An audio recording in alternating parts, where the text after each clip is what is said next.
You're here to talk about a what I think we both agree is not necessarily good for anybody, which is ESGs. So there is some legislation that, or there's a rule that Biden is trying to put into place that would affect retirement savings. First of all, at a high level, can you describe what ESGs are for our audience? Sure. ESG and ESG investing, you hear that term regularly, means environmental, social, and governance.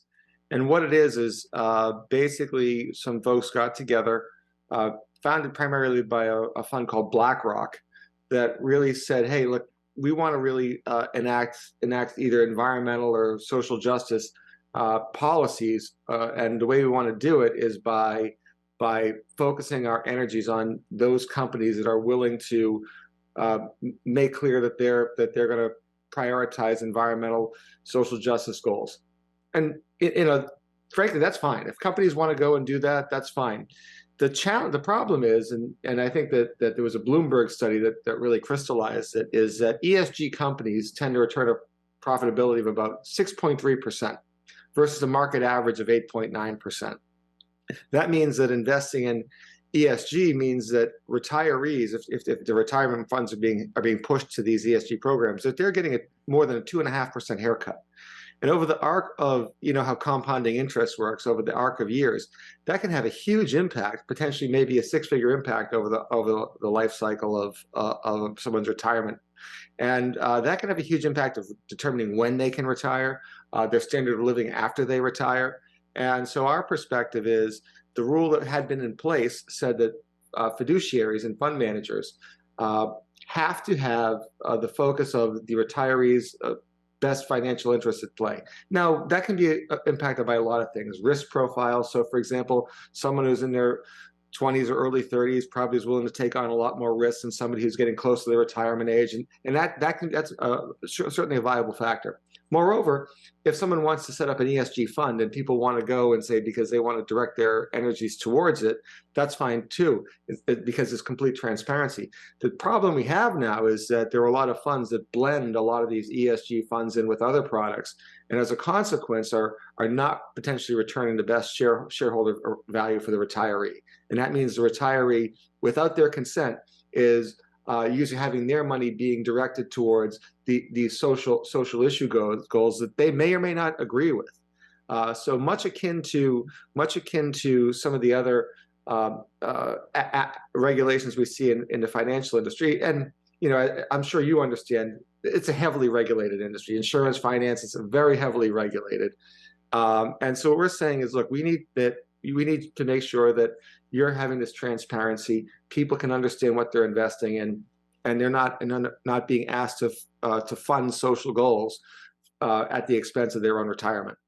Yeah, this is just a total avalanche of different things that I have issues with, like right from the get-go. I mean, just to start off with the nature of the matter of the fact that this is basically pushed by BlackRock, which is not exactly known for being the most ethical in its business practice with regards to just the most recently the real estate market, where they were scooping up properties all over the country to turn around to make people forever be in rent when we're in the middle of this massive housing crunch.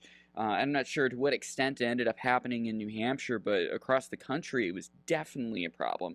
And this organization is saying, "Oh, we're all goody lefties here that's going to do what's best for the people and the environment and culture and everything." Doing this when their actions don't show that. Like, it shows.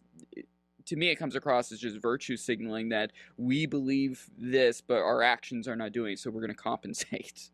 And moreover, asking average people who might just want to get the best return on their investment to fund social goals that they weren't asked to fund, Right. and it is totally out of line. And so the Biden administration has put in place this change to this rule relative to what's known as ERISA, which was passed basically that enabled things like 401k plans to exist. So people invested their own. But beforehand, people would typically get a what they call a defined benefit. You work X number of years, you get X percentage of your pay for your last 3 years. That's a typical defined benefit.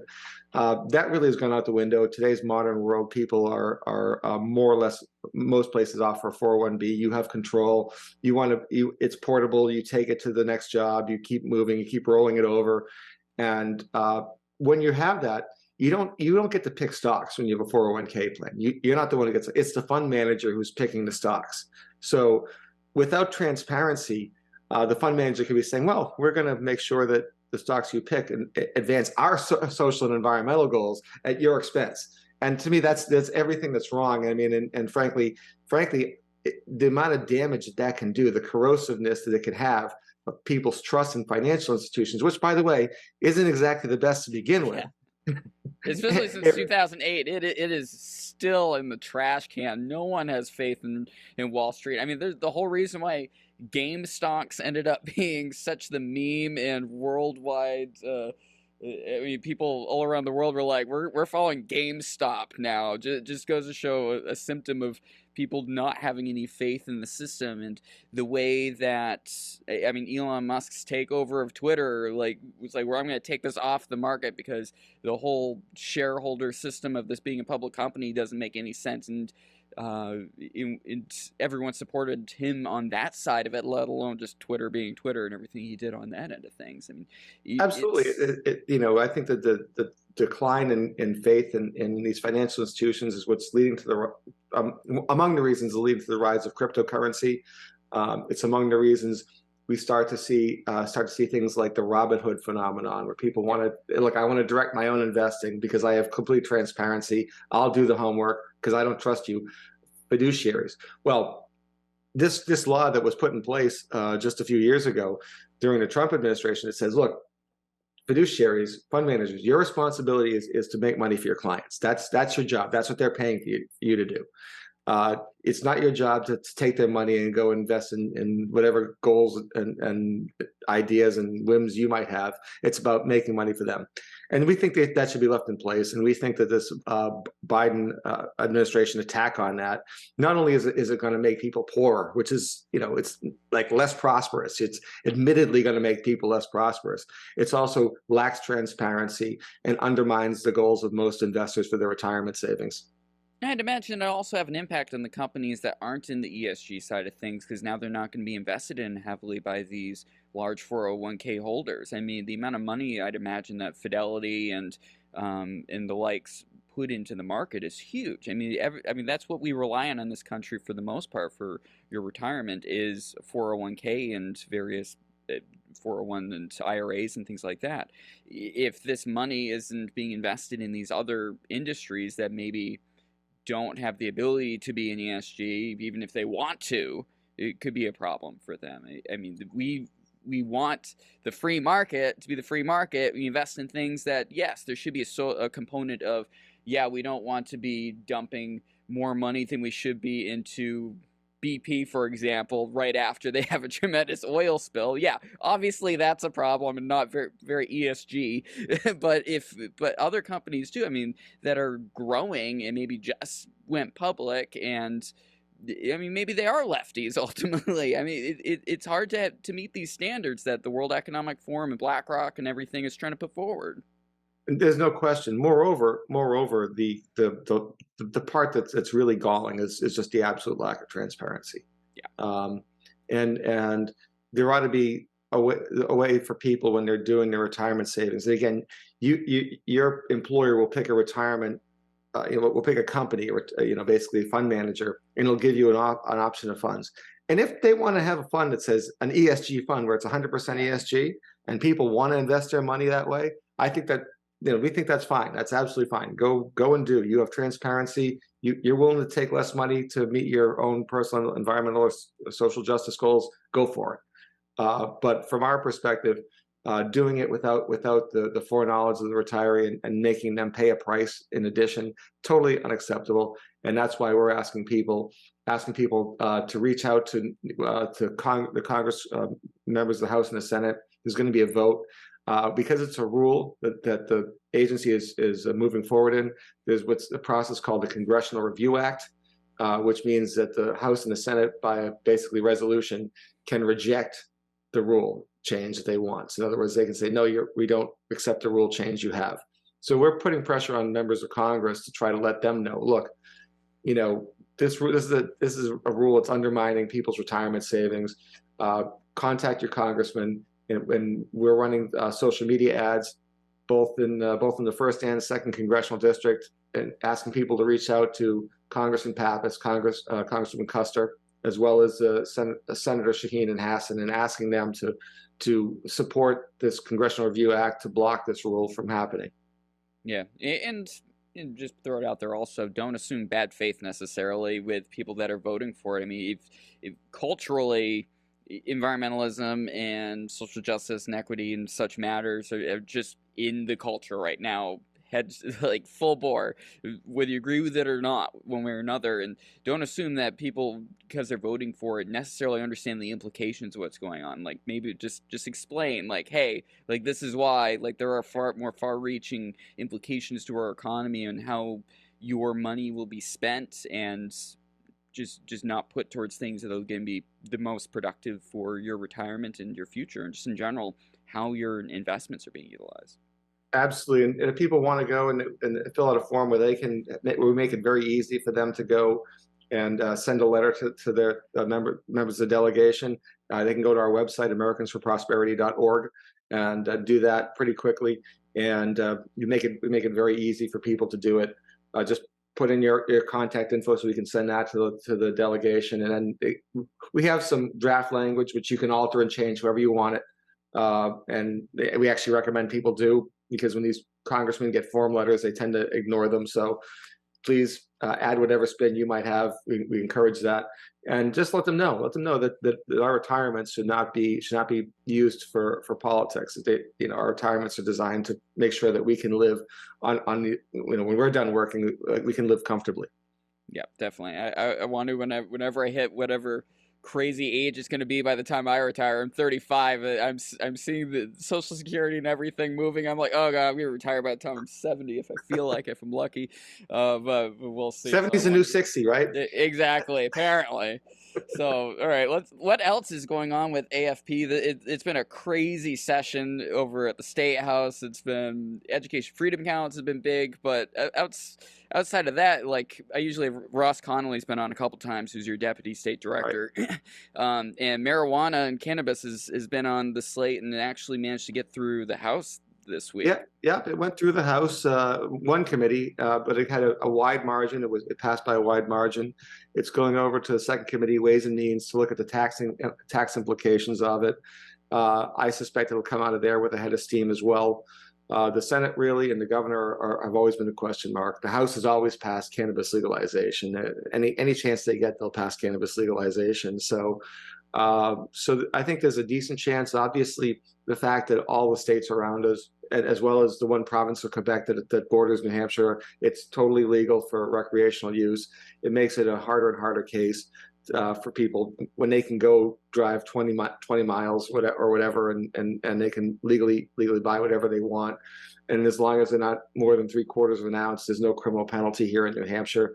Why not just go the next step? Why are we losing tax revenue to those other states? It's not like people who want access don't have access to it. So it's like the New Hampshire liquor stores. There's a reason why we put so many big ones right on the border, because we know people from Maine and Massachusetts will travel over the borders. Like, the same thing is going on. Like, there's no way around it. It's the market will find its consumer.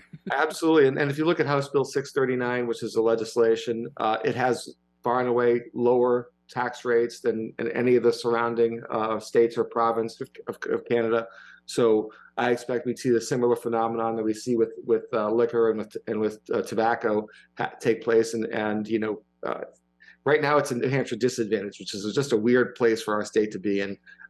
It's funny because up until last month, Massachusetts had banned sports betting, and you'd come over the border. If you stop in that exit on Salem, right as you come over the border in '93, you'd see all these Massachusetts plates, and people would be on their cell phones doing their sports bets just to turn right around and go back again. And it just shows you that that's historically where we've been. We're the live free or die state, and for us to be completely behind the curve is just an odd place for us to be. Yeah, and also think about it from a long-term lawmaker perspective, looking at the feds. Like the more states that finally make some decision, like like if we hit a critical mass, the feds are more likely to finally make a decision, and Congress is going to realize, oh, I'm not going to screw myself politically if I decide to make a law that's going to be nationwide. And I had Zephyr Wood on last week, and he does some stuff over at the New Hampshire Liberty Alliance, and they like this version of the bill too, because there's been some concerns previously about the liquor stores being responsible for it, and they were not a fan of that whatsoever. I'm not sure about AFP, but it sounds like both sides are agreeing a lot more in this bill, and Sununu is a little less hostile to it. Yeah, and the Senate definitely picked up some members who are friendlier in the space in the last election. So we'll see how it actually shakes out. It's still going to be very close, and at the end of the day, it's going to come down to what the governor is willing to say. His spokesperson continually just says, "Well, the bill's never been put in front of him." which is a great, perfectly murky answer as to what he would do. So it gives him all the wiggle room in the world. But ultimately, we think this is the right time. We think that there's a number of other important pieces of legislation that we're moving on, trying to get rid of the interest and dividends tax sooner rather than later. That's New Hampshire's last income tax, is interest and dividends. And if we can phase that out sooner rather than later, then we can say we're truly income tax free, and we'll be one of the 7 other states that has no income tax. And unlike those 7 states, we also wouldn't have a sales tax. So it would be a fairly unique situation nationally. What would be the implications for the state revenue if that was to happen? Well, if you think about it, you look at a state like Massachusetts, which just passed their millionaires tax.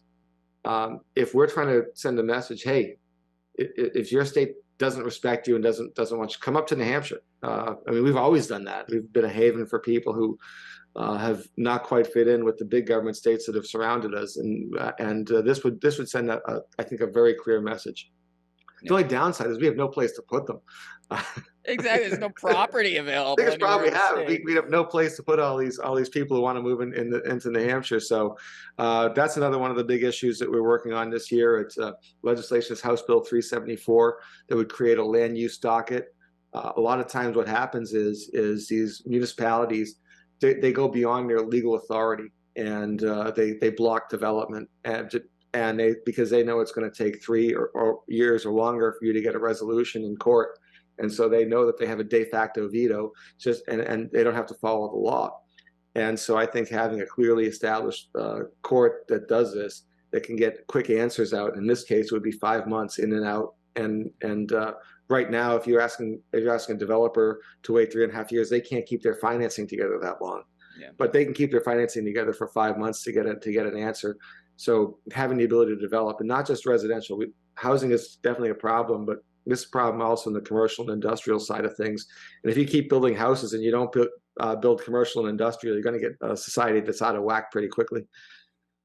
All right, we're about out of time here. I want to make sure everyone knows to go check out americansforprosperity.org. New Hampshire has our own office for it, and I'm a huge fan of what you guys are doing. I've had Ross on a few times. I'm excited to have you on a second time, Greg, talking about ESGs, and hopefully we can get some good sound bites for to upset some people on YouTube Shorts. What do you think? Awesome. That's what we try to do, is we try to get people's blood boiling. Exactly. Thanks so much for joining me. It's a fun conversation. Absolutely. Thank you, AJ. To the New England Take, I'm your host, AJ Kirsa. Be sure to check out the newenglandtake.com and follow me on Facebook and Twitter, New England Take, and email thenewenglandtake@gmail.com if you want to be a guest on the show or interested in contributing to the site.